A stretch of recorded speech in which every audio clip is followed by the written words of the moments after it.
That's not a comic book. Now that's a comic book. Hi everyone, welcome to another episode of Comic Reviews. I am Sid Part 2. We've got a pretty good sized stack this week, including a return of a trade. So let's go ahead and get right into it. We'll start, as always, the last thing I read, which is Martian Manhunter number 5. And this book I've been going back and forth on. I've had varied opinions on since the first issue. And this is the last issue I'm reading of this. It almost won me over with one scene, and I'll talk about that in a second. But just ultimately, I can't get into this. This is just not working for me enough. It's got its moments, but just overall, there are two moments in this that almost made me decide, okay, I'm going to keep going with it. But overall, it's just not working for me. I don't think it's a particularly well-written book. And I don't know if I want to say it's not well-written. It's not my thing, certainly. That much I am certain of. That's why I said certainly. No, it's just, it really is lacking in any kind of certainty. And I'll get off of that word in a second here. But it's very loosely connected to just whatever the writer feels like doing. And it's also telling a mystery story. So it really is a Lost comic book. And I don't mean that in a bad way. I know a lot of people like Lost and they really get into it. And that's fine. And if you like the whole conspiracy theory thing, you might enjoy this too. But I just cannot stand a mystery that I cannot actively solve before the characters within it. If everything is up for grabs in a mystery story, it's no longer a mystery, it's just a really complicated fantasy narrative.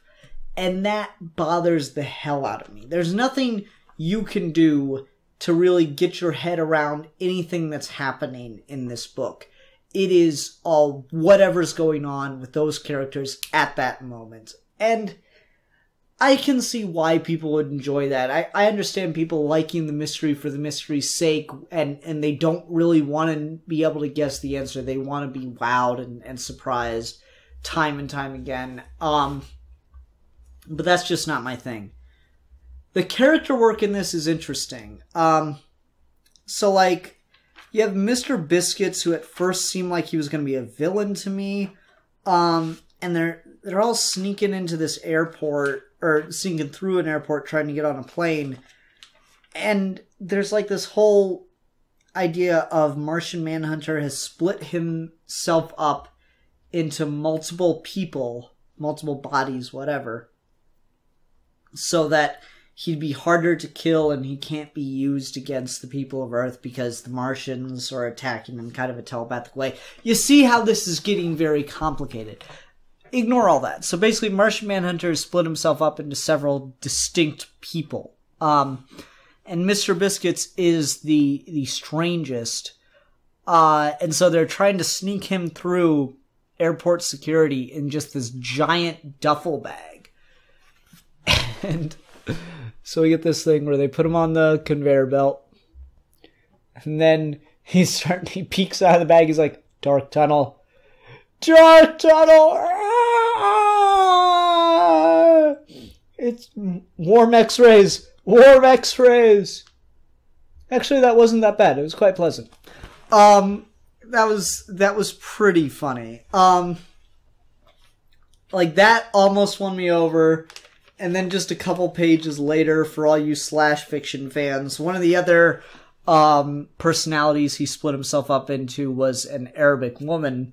And she's brought to shore by Aquaman, and she sees him, and there's like sunlight radiating behind him. And so what does she do?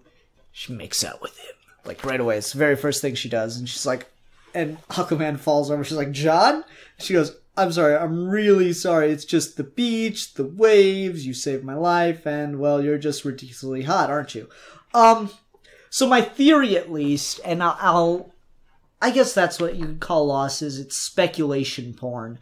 If I wanted to speculate on what's going on with that, between her and Mr. Biscuits and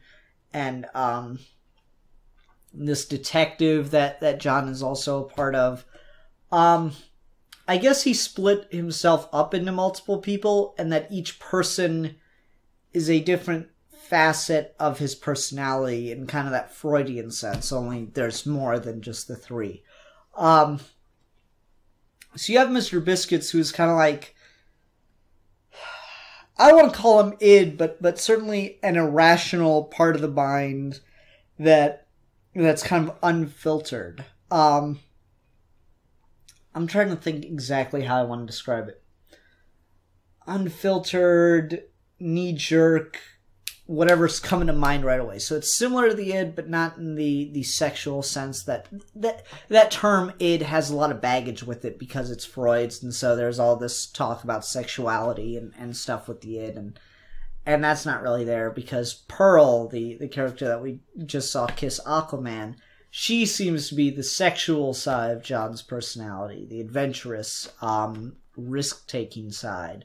And then the detective is like the rational, grounded, the ego-like character the ego-like character that wants to do the right thing or wants to have like a normal life, part of John. And then there's, these other personalities. There's the old man personality, and that's like, he's kind of dressed up like a superhero, so that's the part of John that wants to be, the super ego. So you got all these different things, and I guess I should describe Freud's basic theory for those that don't know. He split the the mind, your inner workings, into three distinct parts: the id, the ego, and the superego. The id is like, I want it now, it feels good, do it. The ego is, no, we should do the right thing, we should do what needs to be done. And the superego is, we should do what's correct always, we should always be doing the best thing. And so the id and the superego are always like the little devil and angel on the shoulder of the ego. And so that's kind of what I'm thinking is being picked up on here. It's okay. It's not the worst thing I've ever read. It's just really not for me, is what it's coming down to. So if any of the stuff I've described so far is the kind of thing you're into with that, like, epic mystery show thing, this will certainly do it for you. And if you like Martian Manhunter considerably, that should be enough to get you through as well. For me, Martian Manhunter's cool. He's an okay character. I enjoy some of him, but not to the extent to put up with this week to week, or month to month. I can't keep doing it. 5 issues, 5 months. I wanted to get to 6. I wanted to get to the end of the first story arc, whichever came first, but... And on that note. On to better stuff, though. Darth Vader, number 11. It's getting tense, man. And the endings, oh my god, the endings. Spoilers, I'm going to skip straight to the end. Actually, I'm not, because this requires some plot summation. So, old girl, that's what I'm going to call her from now on. God, what is her name? Oh.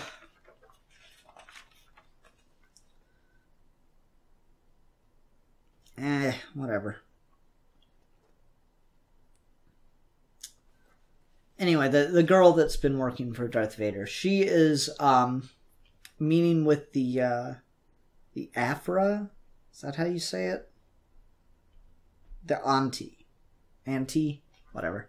She's meeting with this crime lord guy to get information on the boy who shot down the Death Star, Luke Skywalker. She wants to know where he's located, because that's the mission Vader gave her.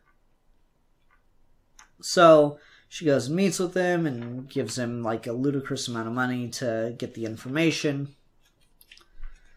And then at the same time, Vader, who is kind of playing both sides at the moment, he needs to look like he's loyal to the Emperor, and an investigation of this freighter that was robbed. he shows up with this other investigator guy to figure out what's going on and who stole the credits and all that. There's a shootout, shit's going wrong quick, and the girl's trying to escape. Vader tries to corner at the last second and, like, capture her, but, in a way that preserves his reputation, but will save her.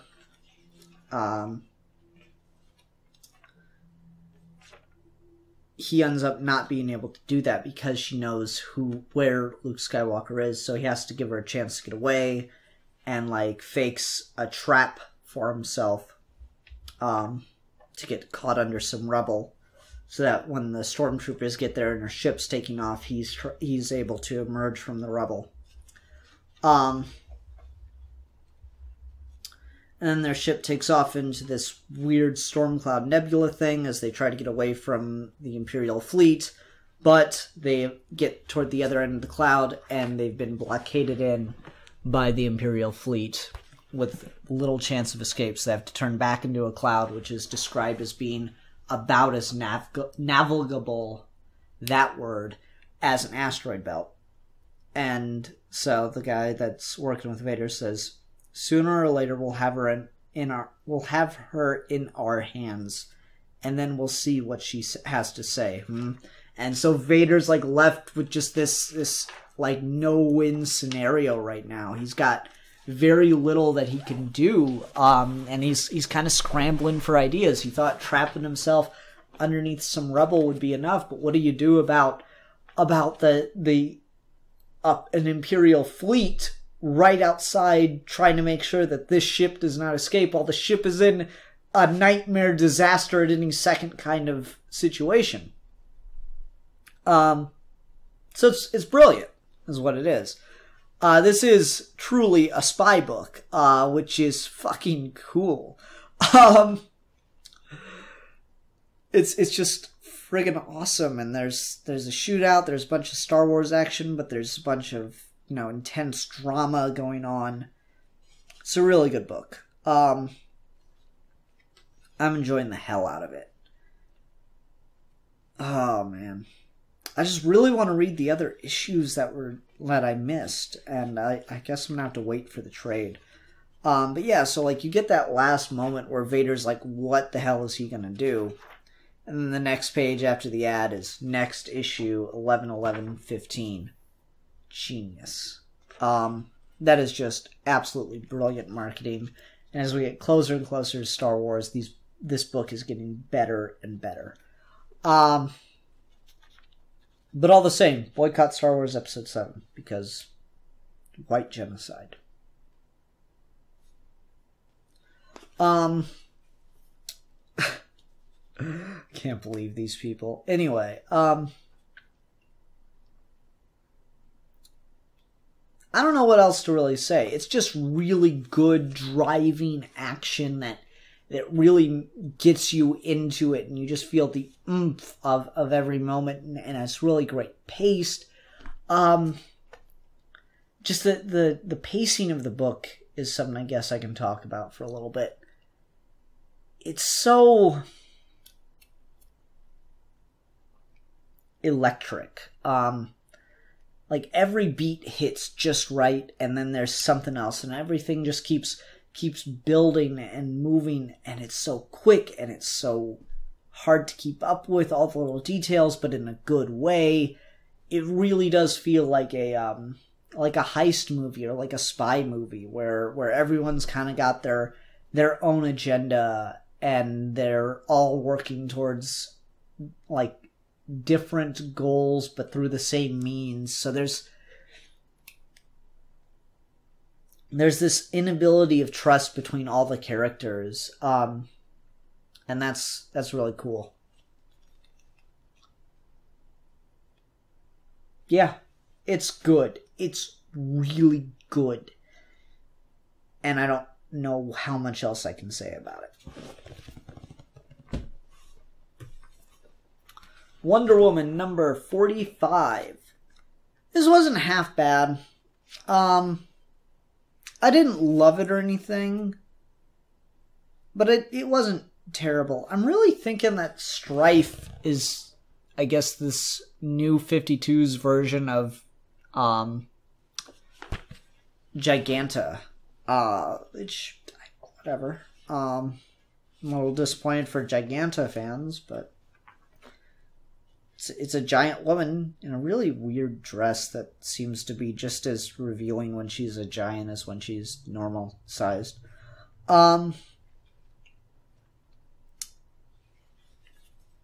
So what happens in this? Aegeus, who's this kid that's been trying to kill Wonder Woman, see, I'm learning names, shows up on Olympus, just like he did at the end of the last book, and is getting ready to kill her, tries beating her up. We learn his backstory, that he was abused as a child by his father. But Strife threatens to eat him, and unless he gives the name of whoever sent him on this little mission of his, and right as he's about to give it, he poofs away. So we know Strife isn't behind it. Donna Troy and Violet are doing the tourist thing in London, and then Violet takes off. Aegeus is almost killed by this female goddess who seems to be getting ready to kill him for his failure of not killing Diana on Olympus. But he talks her into giving him one more chance. And then Donna Troy goes to talk to Violet again and sees her being beat by her boyfriend. She's accidentally murdered by her boyfriend, so Donna Troy starts beating the crap out of him, wanting to kill him. Side note, so Donna Troy is physically made out of clay, and so she doesn't really have blood or anything. If you cut off her arm, you could actually stick it back on because she's made of clay. So her and Clayface should really get together. Perfect couple. Anyway, so she starts beating the crap out of this guy, and she's wanting to kill him, about to kill him. Wonder Woman shows up, and Donna's whole thing is she doesn't want to be a monster anymore. She wants to kind of live up to what Wonder Woman told her she could be, back when she was imprisoned on Olympus. But seeing her friend die because she didn't kill this guy earlier has given her resolve to the way she was. And so she wants to fight Diana, and you know, she has this line. It's a pretty good line. What is the blood of one more man on the hands that are already stained red? That's a pretty good line. It's a little out there in the open. It's a little too open for me. Again, Meredith Finch seems to be a pretty good writer, and she gets Diana's character really well, I think. Like, Aegeus shows up ready to kill her at the beginning of the book, and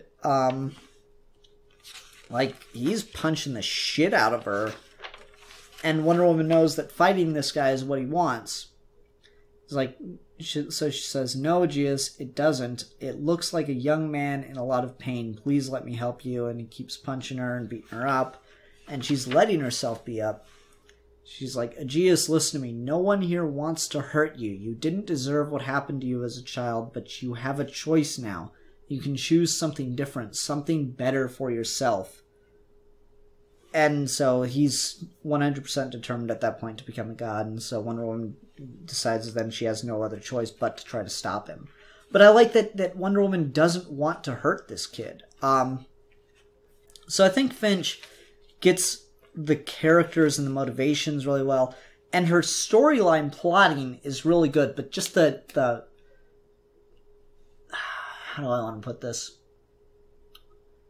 The venom with which characters speak, the exactness, the precision, there we go, the precision with which characters spoke in the Azzarello run is something that Finch hasn't picked up on as well, which is very disappointing, because that was one of my favorite things about that book, was just the language, how rich and yet how minimalistic it was. There was so much, there was exposition, certainly, like most comics have to do, but it was so well handled. It was artistically put, or it was crafted to be quick. It was crafted to have a punch to it. Whereas this, it is more typical comic book writing. And it's certainly not bad. It's just not as good as it was with Azzarello, which is disappointing. But the plot is still really good. I'm still really enjoying the plot. So, at the last minute, Donna Troy is hit by one of these god-killing arrows by Aegeus out of nowhere. And he thought he was trying to help Diana by doing so, and I doubt Donna Troy's dead. It would seem odd to do all this to set her up just to kill her right away like that. So then we're revealed who this goddess that has hired Aegeus is, because he came to Wonder Woman for help this time, not to try to kill her. And he thought he was helping her by killing Donna Troy because they were about to start fighting. So then we're finally revealed who this goddess is that's apparently hired him, and it's Irene, the goddess of peace, who is after Diana, who was the goddess of war, who's the god of war right now, goddess of war, whatever. Now, I'm trying to remember, I know at one point in the 90s or late 80s, Wonder Woman was the goddess of truth. 1 minute, please.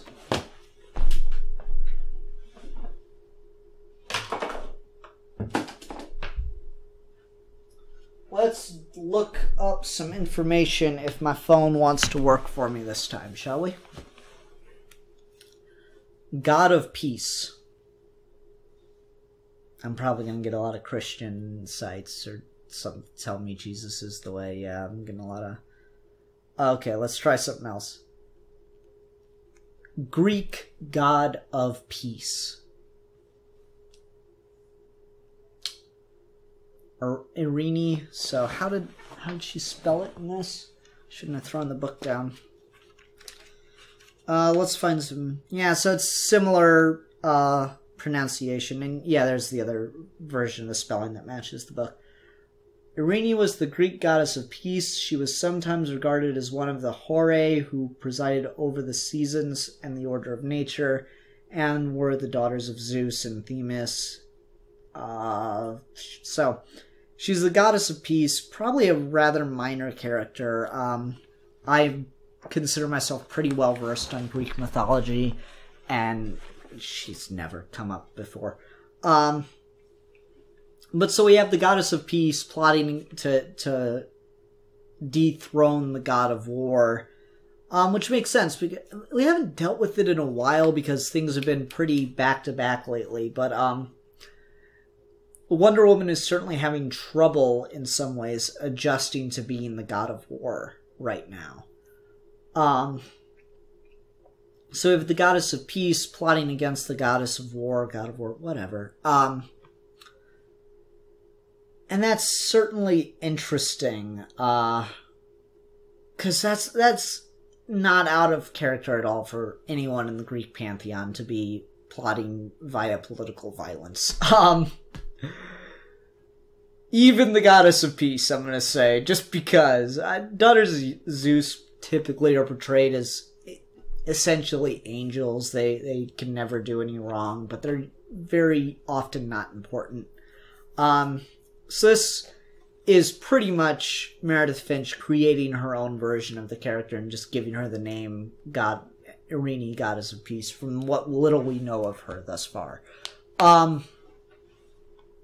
So it's a little hard to call it, accurate to Greek myth, but in the sense of what we've seen of the Greek gods, everyone's getting ready to stab each other in the back for political gain, if you will. So it's not inaccurate to the tone of the book, which on the whole is pretty accurate to Greek myth, how it was originally portrayed.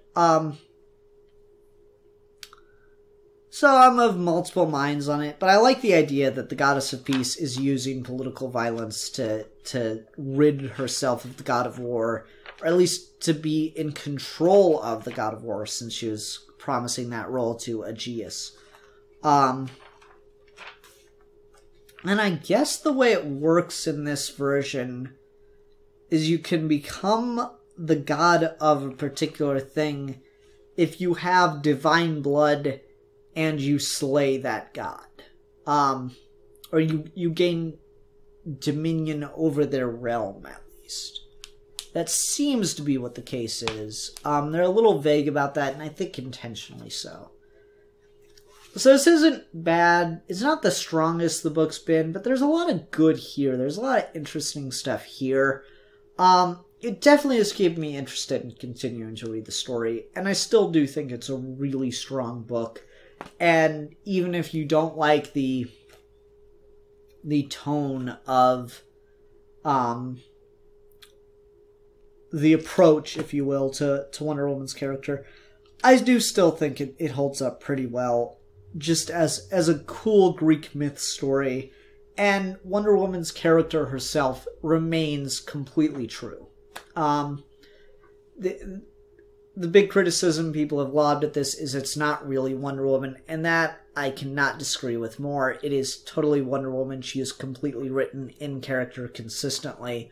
It's just everything in the world in which she exists has changed completely, and I think that's fair to do, since it is a new universe, which is going to continue to be my argument. Last issue of the week before we talk about trades, and that is the Doctor Who, the 10th Doctor, Year 2, Number 2.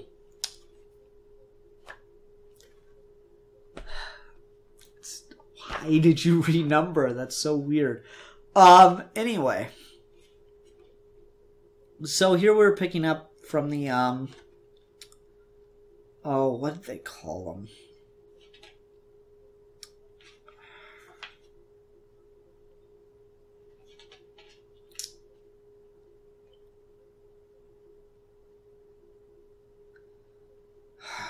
Sorry. Can never remember some of these names. And in my defense, this is a weird fucking name. The Nocturne. The Shanti. There we go. We have the Shanti. We're picking up right where we left off with, like, everything going wrong. And the Doctor's not around at the moment. And he takes off in the TARDIS and does a thing on a satellite. And there's a really cool full page of the 10th Doctor playing a holographic piano in order to get a musical virus into a tablet. It's Doctor Who. It's really fucking complicated, but it's good. I'm finally enjoying this book again. I don't know, I was very disappointed in the last story arc, but this is some good stuff. One thing I am disappointed by is the ending of this, with Anubis showing back up, who was the villain of the last one. He's asking for progress reports from the Doctor, and he's threatening the Doctor with universe ending, blah, blah, blah. I'm a little tired of this guy. I wish we could have gotten more than one story arc before he started to affect things again, but whatever. Overall, the story itself, though, is still really good. This I don't have a ton to say about either. The story itself, though, has been pretty good. It's been pretty consistently strong. It's only 2 issues. There's a lot. It's a really dense 2-issue story arc. You could have easily stretched this out to 3 or 4 issues. This could easily have filled a 40-minute episode, or maybe even a 2-parter. What else is there to say about it? Again, I really like the tone that they went with this story, which is that it's completely readable. Like I said, it could easily fill a 40-minute episode or even a 2-parter. but that'd be impossible to do because so much of it is about just describing things, but not actually representing them. Describing sensory inputs of hearing that you couldn't physically represent with actual sound. Is sound a physical object? Yeah, because it travels in a wave. Ha! So yeah, we have something that is entirely meant to be either in a book or a comic book, that can't be translated to screen. Because it's got that Lovecraftian element where it's like, words cannot describe what I have seen. And so you can't visually represent that. You just have to, it's all meant to be in your head. So that I like. We get a pretty good payoff for the cold open, I guess, in the last issue. Which we get back to in this. I know some people don't like the open in the middle of the story arc, then the story starts to happen, and then we get to that part where we were already at, but I don't mind it in this, at least. I thought it was fairly well done. And this book hasn't used that trick yet, at least not that I can think of, so I'm okay with them doing that. Pretty good, though. Pretty enjoyable book. Art's great. A lot of this really does look like David Tennant, which is pretty cool. And we get a quick reference to the 3D glasses, which is nice. And we get some fun TARDIS stuff. I always like that when the TARDIS does something weird, because he runs inside the TARDIS, but since it's been tipped over, the floor is like, vertical or whatever. And so he has to grab the handrail and he goes, let's just activate the dimensional attitude stabilizer to get the floor around the way we want it. And he's like hanging from the handrail and the panel and everything. So he had to jump inside the TARDIS, which it's pretty fun. Obviously that stuff's been done before. Matt Smith did it a lot. But it's still a fun thing to see him have to, deal with. Pretty good, though. Really enjoying this. I don't have a ton to say about it. It's a really fun book, though. I wish I'd read this, then Star Wars, then Wonder Woman. I guess the proper order would have been this, Star Wars, Martian Manhunter. Hold on. Star Wars, this, Martian Manhunter, Wonder Woman. That probably would have made more sense. Just as far as how to consume them in order of strangest, most unrealistic to realistic. And I use that term in sense of how far away from reality it is. Because Star Wars is completely its own thing, and then Doctor Who kind of has some things in common with reality, and then Martian Manhunter is kind of set in a similar type of reality, but more modern day, and it's not on an alien planet, and then Wonder Woman gets very mythological, so that probably would have been a better curve to read it in, but it's all okay. So that will do it for the single issues this week. Okay. Now for trade talk. So we have another volume of Zorro from Matt Wagner. And this one it's titled Tales of the Fox. And that's an absolutely deserved title. The plot kind of advances in this one. Slightly. But not at all issue to issue, kind of. We're set up with what's happening at the beginning, and then we get a bunch of issues where little tiny details of the plot continue to drive what's happening, and then at the end we're given where we're going to get back to the I don't want to call it the actual story, but we're going to get back to the meat of storytelling. But that's not to say that this isn't good. I don't want to say it's skippable, but if you don't like that I'm trying to remember the name of the Batman episode. Do you remember that episode, Batman the Animated Series, where it's all these different kids telling stories about Batman? Let's see if we can find that real quick. Batman episode where kids tell stories about Batman.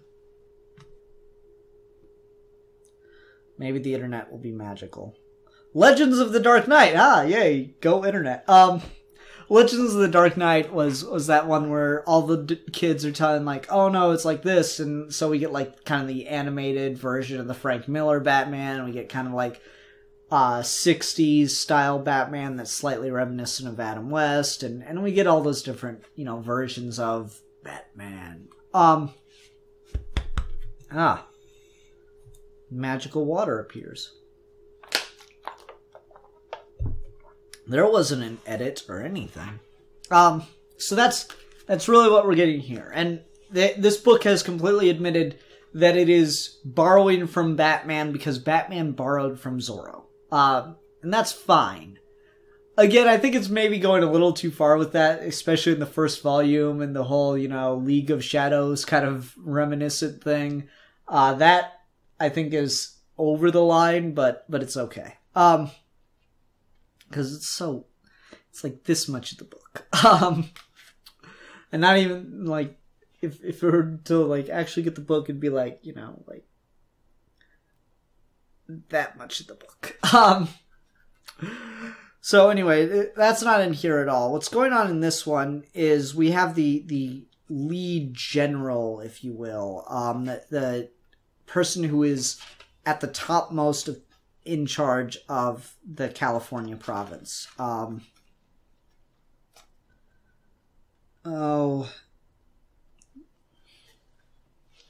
What's his name?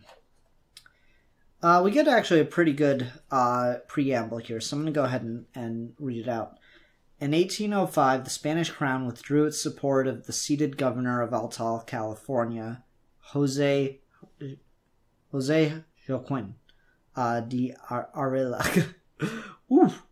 These names. And installed as his successor a military leader with considerable influence among the noble homes in Madrid, General Rafael Luis Mansado. Some say this appointment was as a reward for faithful service to the Spanish monarch Charles IV, while others claimed far more salacious reasons. Mansado ruled the northernmost of Spain's New World colonies with an iron hand. The tax burdens were increased on both caballero and peon alike, and discipline was uncompromising. In short order, he had remade the face of Alta California to suit his own needs and his fortunes. The landed gentry were for the most part obliging of this new hierarchy and its harsher regulations. In truth, they had little choice. This almost feels like reading the original Zorro book, Curse of Capistrano. On the battlefield, General Mansado had proven himself the worthy strategist in many campaigns against Britain, against Prussia. He held an uncanny ability for uncovering his enemies' weaknesses, as well as those of his allies. And my book's coming apart, and luckily Amazon's going to be sending me a new one. So that's the preamble, and the issue kind of closes out with it, but what we're given is this party with all these rich people, and this kind of sets the tone for what the rest of this book and this arc is, which is Mansado gaining information on Zorro from people talking about him. And no, it doesn't even close out the issue with that. So, yeah, my book, like, completely fell apart. Look at that. That shouldn't happen. So yes, I'm excited to be getting a new one of these, because it's really good. So so that's where the issue begins, is with him getting the wealthy together, in California to tell him what they know of Zorro. And then throughout the book, we have Monsanto talking to different people in different levels of the social hierarchy of California, or listening to different people. At one point, a bunch of workers are together around a campfire at night because that's the only time that they have any free time. Otherwise, their Spanish masters demand them to be doing something, you know, kind of like having a minimum wage job. Zing! And so, like, he poses as a peon and listens into their stories. And everyone's talking about Zorro and what they think he is or what he's doing and so on and so forth. And so there's, like, a zombie Zorro, and there's Zorro who's a native that's, you know, wears the head of a fox and robs the wealthy. And then there's Zorro that's like a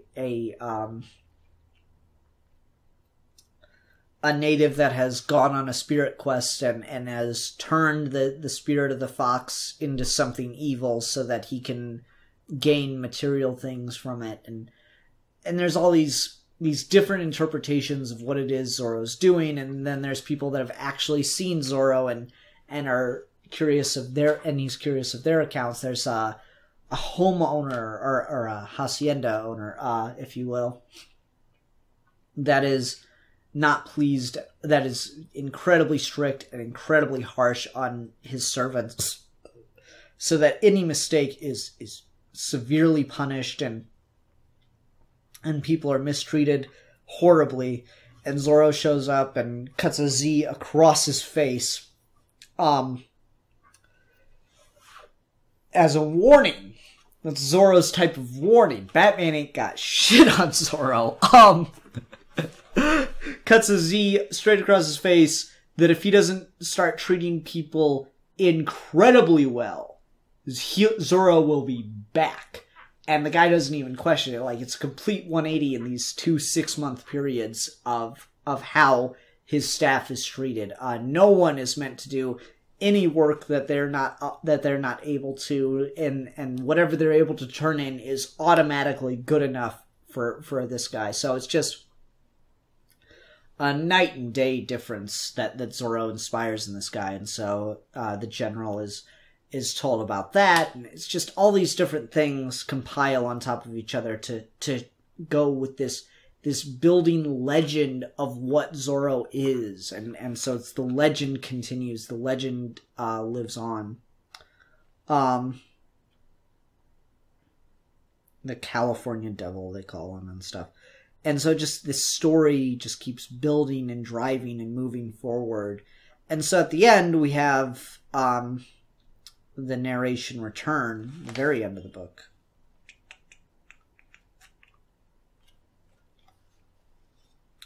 In this latest foe, General Masando had encountered an opponent who fought by no known rules of engagement. One who seemed immune to fear and whose masked persona made confrontation elusive at best. This problem would require more study and further strategy. A war has never been won via a single battle. And so that's really all we get, is we just get this general researching his enemy through all these different means. Like, he talks to some soldiers that lost Zorro in the mountains on a pursuit, and so he learns some of Zorro's tactics there and how clever the guy is, and he's called considerable times that they say that the name Fox is quite appropriate because he is just as wily.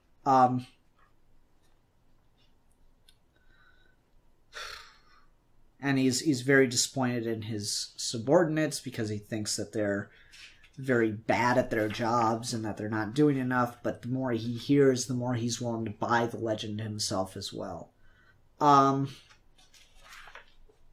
Something I like about this is that the villain of each story arc is becoming... How should I put this? the villain of each story is significantly lower than the villain of the next story. So there's a natural progression of threat to Zorro. Because, like, the villain of the first story was this captain of the Los Angeles Pueblo who was a really harsh, Captain Gonzalez, who was really harsh, really abusive guy, and Zorro teaches him his lesson and really kicks his ass and frees prisoners, and that was the end of the first story arc. And then the next story arc, he's back, and he wants revenge and stuff. But he's a subordinate to the higher villain, who is the, God, what was his name? The guy who got totally outclassed with the candle thing that I told you about last time. Links in the description, if you want to see my thoughts on that. Volume 2, Clashing Blades of Matt Wagner's Zorro run. So you had Gonzalez, who is a subordinate to that guy, and you have this guy who's a subordinate, obviously, to General Masando. So you have a clear ranked hierarchy of villain, and Zorro is climbing his way up this chain and becoming a greater and greater threat as time goes on. And, like, everyone considers him a joke at first, and that's one of his greatest strengths. But this guy actually does research into his opponent. And he's obviously of the understanding by this point that Zorro is not a trifle, Zorro is not a joke. Zorro is a legitimate threat to Spain's dominance over California. And by extension, his own. Reverse those two. Zorro's a legitimate threat to his own domination of California and, by extension, Spain. So he not only has a personal motivation to stop Zorro, he has a motivation dictated to him by the state. So it's really interesting. It's great politics and stuff. And that's all the meat of the story. So this volume isn't skippable. But it certainly isn't, like, a key part of everything else. This volume is an anthology series of different tales of Zorro, with a character's narrative through it in the villain for the next volume, I'm assuming. Or maybe the villain from now on. Because, like, everything is driving in this. Everything is moving toward his motivations and his ability to understand Zorro. That being said, the stories themselves, the anthologies themselves, are awesome. Just these, it really is like Legends of the Dark Knight, that episode of Batman the Animated Series, where people are just telling stories about Zorro. So if you want to get an idea of what Zorro means to different people, this might be a good thing to jump onto, because then you could always go back and read the other 2 volumes as well if this catches your interest. Then you can read what the continuing story is. But yeah, the stories are great. So here is something I couldn't help but tweet about, and I'm really excited to show you guys. Here is Zorro riding a literal tornado. Wrong hand, Ian. And using a snake as a whip in one guy's story. And then on the next page, he has a sword made of lightning. That's just cool. That is just objectively awesome. And then let's a little more forward, where I was talking about the spirit of the fox being used incorrectly for personal gain. We get kind of that man-bat, or that vampire Batman thing, where we get, Zorro is a man, a skinwalker, who can turn into a gigantic fox, werefox or whatever.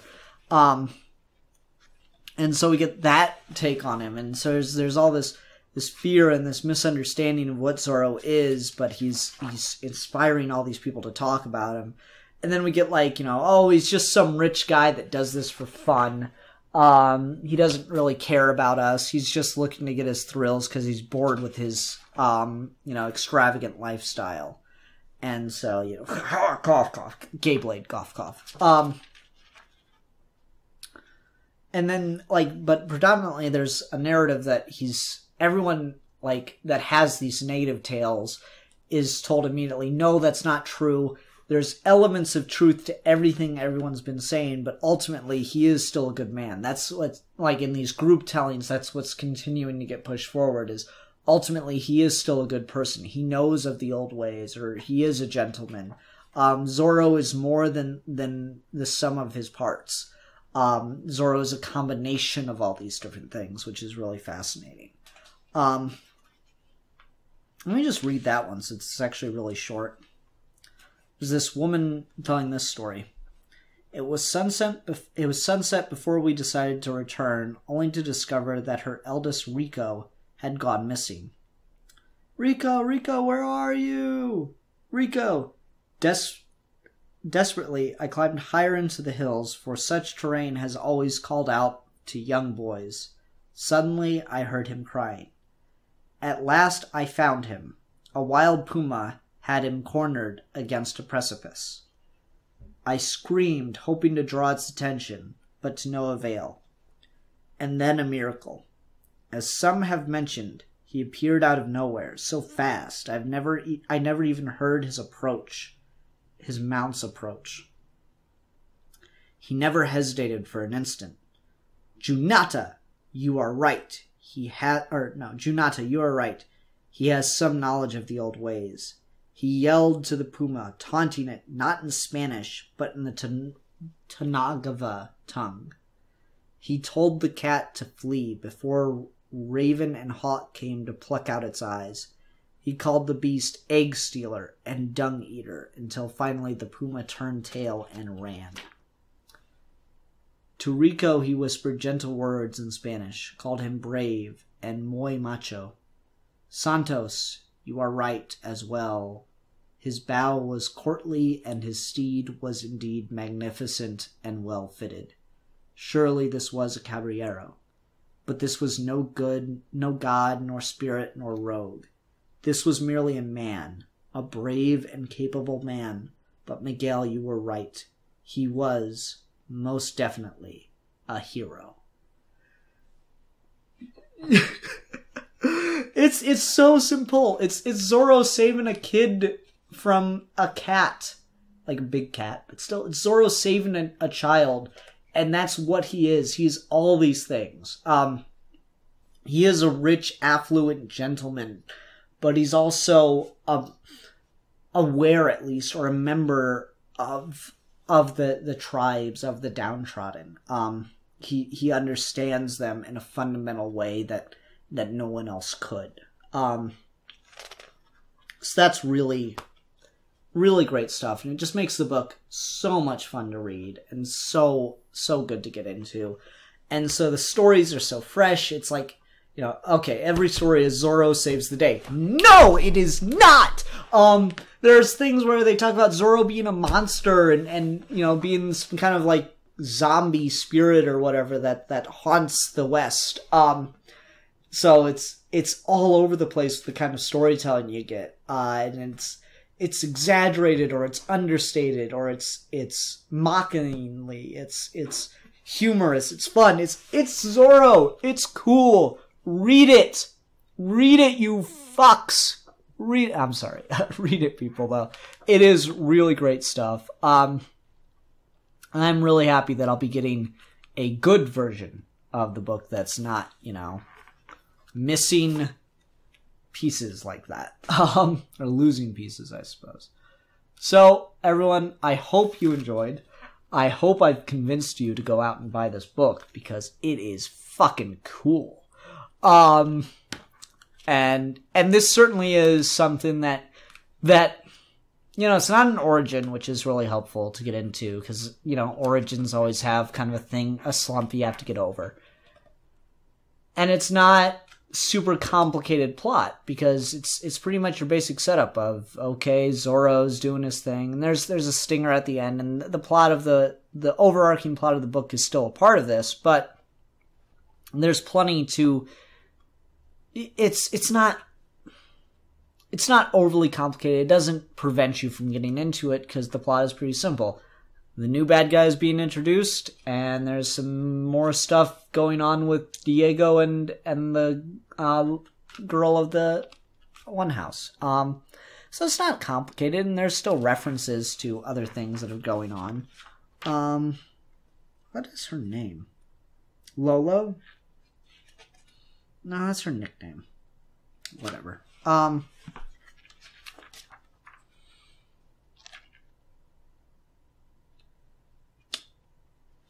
Whatever.